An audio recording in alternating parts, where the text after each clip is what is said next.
I ask myself, what is wrong with my life? All I see are streaks of gray and white. My tension's high, my anxiety's real, 'cause all my time spent behind the wheel. I'm driving down the fucking road while my sanity erodes.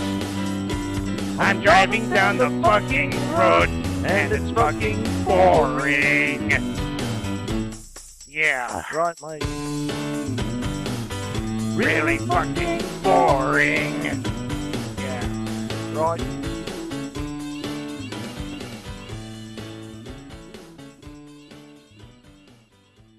Dookie. Yes, hello, and welcome to another episode of Driving Down the Fucking Road. I'm Ragnar the Roadster, and I'm here to talk about things that are overrated because they don't age well. And, in this particular instance, I'm not talking about me. No, in this case, I'm talking about literature, because, you know how, there's always required reading in schools and college and shit, and, it's always the classics, right? You always got, in Cold Blood, To Kill a Mockingbird, which really should be To Kill a Mockingbird in Cold Blood. Yeah, fuck you. And, you know, shit by, Steinbeck and Hemingway and, what the fuck is his name who wrote those really long-winded, boring-ass poems? Anyway, point is, the shit doesn't age well, and, sometimes you kind of have to just be honest and say, that which is considered a classic is really an overrated, boring piece of shit. Steinbeck's a perfect example. I mean, I never liked Steinbeck, ever. I hated A Tale of Two Cities. I hated, A Christmas Carol. I hated, Great Expectations. David Copperfield's okay just because I like his magic. But, you know, Of Mice and Men, good God. Fucking boring-ass story, stupid story about a guy and a real dumb guy. Tell me about the rabbits, George. Yeah. Fuck you and fuck your rabbits. God, I was so fucking bored reading that thing. It was just torture trying to get through it. Hemingway's even worse. I don't care what anybody says. Ernest Hemingway sucks. I hated For Whom the Bell Tolls. I hated The Old Man and the Sea. I remember reading a short story by Hemingway called A Clean and Well-Lighted Place. And the guy starts going off on the nada, no, nada, da, nada, da, nada, da. I'm like, what the fuck are you doing? Trying to sing a song? Your story's fucking dumb. I mean, there's no real plot to it. It's just about how young guys are impatient and older guys are a little more patient because they're old. And I'm like, it's not a universal truth, though. I mean, yeah, if you want to observe it and a couple people, fine, whatever. I don't give a shit. I really don't give a shit. And,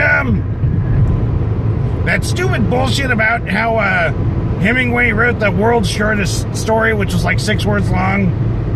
It's like, used shoes, for a little girl, whatever. It's like, dude, that's not a story. It's a fucking ad. That's something you put in the goddamn classifieds. That's not a story. I mean, yeah, you can mentally masturbate about it all day.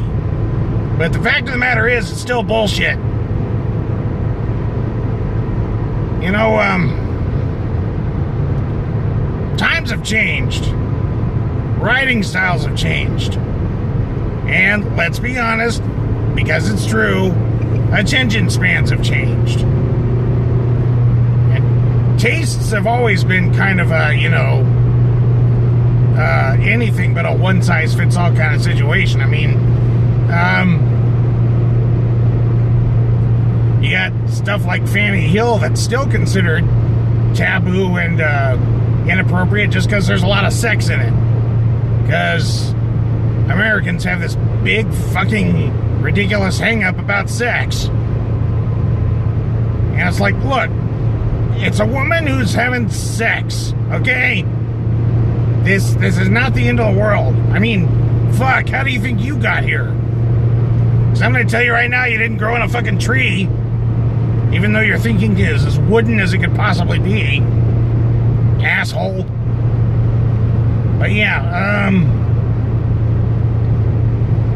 Scarlet Letter, oh Jesus Christ, I hate that story. I mean, that story is a perfect example about how, well, no. Let's leave religion alone. We'll discuss that some other time. That's a whole different can of worms. I'm not going to open that right now. But yeah, I know that there are some people who actually still like this kind of stuff, and that's fine for you, but I hate that boring ass shit. You know, I like me a good fantasy read, but I tried reading Titus Groaned by Melvin Peake. His writing style bugged me so much, I had to put the book down after about 20 pages. I'm sitting here like, what is so great about this thing? I mean, you know, some classics have good ideas. Treasure Island, Dr. Jekyll, Mr. Hyde, Dracula, Mary Shelley's Frankenstein. I mean, you know, they all have good ideas to them. It's just the execution is like, look, what part of this are we considering a classic here? And how long are we going to ignore the fact that the writing style is so different, it just hasn't aged well? I mean, nobody talks like this anymore. I mean, you try reading Beowulf, you're practically having to learn another language to understand that shit. And, Beowulf is kind of a special case all on its own, just because, it's a pretty thin story, really, when you get down to it. And yet it's considered to be this great epic. Look, it's basically a guy killing another guy, and then killing the other guy's mom, and then getting his ass handed to him by a dragon when he's an old fart. And, passing his kingdom off to another guy. So, yeah. Boring. I mean, even the movie that Robert Zemeckis made still managed to make it boring, even when the animation was pretty good. And Beowulf fought in the nude, which was really pretty fun, actually, because it's like, all right, I'm about to go into battle here, and I could get seriously injured. So you know what? I'm going to take all my clothes off and have my wiener hanging out, and I may get it chopped off, but, you know, I'll kick Grendel's ass. Yeah, I'll kick his ass. I might lose my peen, but I'll kick his ass. And I'll get with his mom, who's so fine. But I can't please her because I don't have a peen anymore. God. I mean, that's one of those things you just have to see it to believe it. And you're like, what the fuck, man? I mean, at least put a codpiece on or something. That way you're protecting your balls. It's like you're going into a fierce battle here, and you're not worried that this Grendel character is not going to just bite him off. Oh.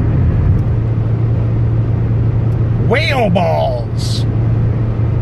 Beowulf, whale balls. Yeah, that sounded funnier in my head. Didn't quite work, did it? But yeah, so, anywho, the point is, a lot of the classics are just straight up overrated. They're boring, and they're very, very tedious reads. Because nobody talks like that anymore. I mean, I know some people would consider it, you know, just horrible or blasphemous or whatever word you want to use.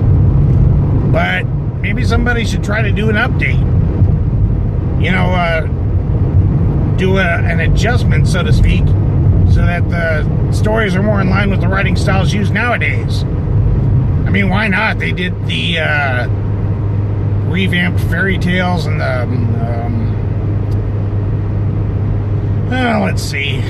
Figures an example would escape my mind just as I was getting around to it.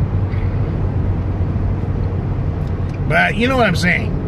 Do like an update of the classics. Give them a fresh coat of paint. Make them to where they don't necessarily have to be more relevant. You just got to be able to fucking read it. Because you're reading some of this stuff and you're going, I don't think people even use these words anymore. I mean, even Lord of the Rings, you know, Lord of the Rings is an awesome series in concept, but you try reading the books and it's like, good God, Tolkien, would you just get to the fucking point? Wasting all these chapters on the food the hobbits are eating and Frodo fucking around with his neighbors instead of getting on the road with a goddamn ring.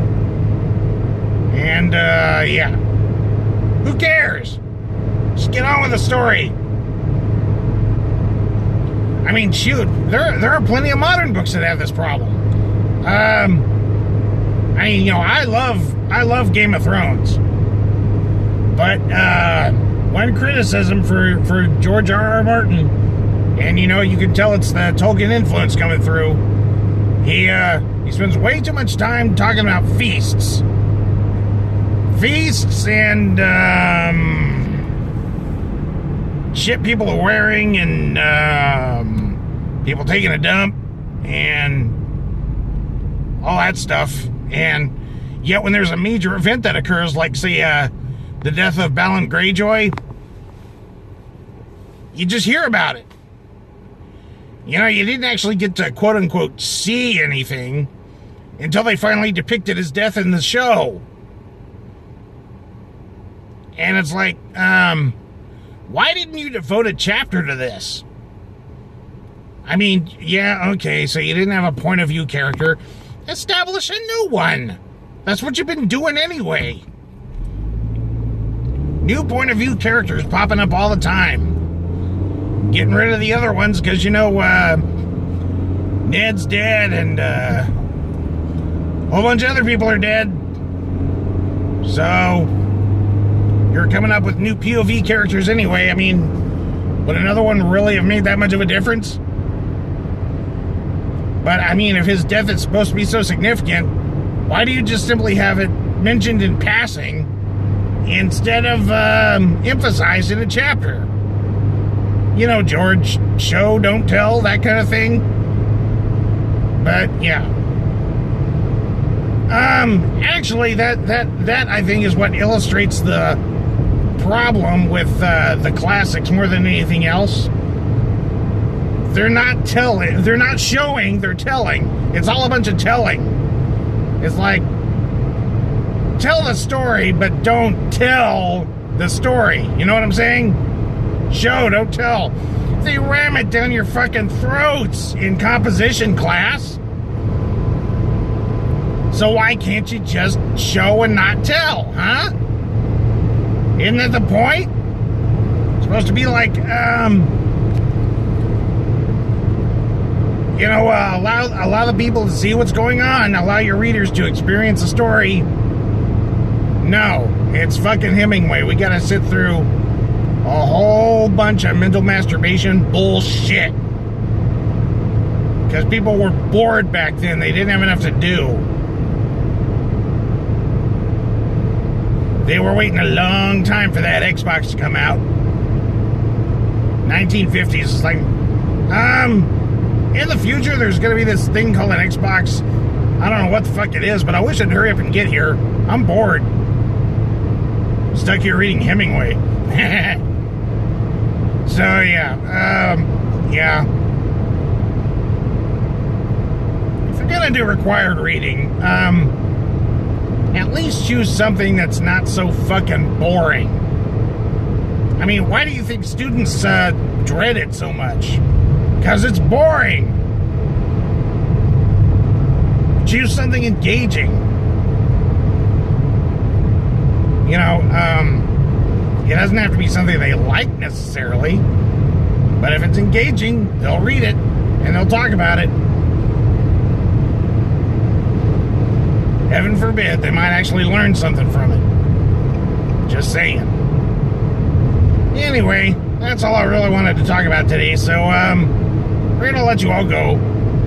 We'll see you next time on Driving Down the Fucking Road, where hopefully we'll be showing and not telling, and it won't have anything to do with fucking Hemingway, or John Steinbeck, or Nathaniel Hawthorne,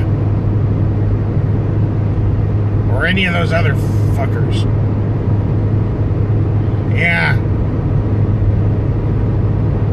Yeah, kiss my ass. Alright. Anyway, that's all for now. We'll see you next time. Bye.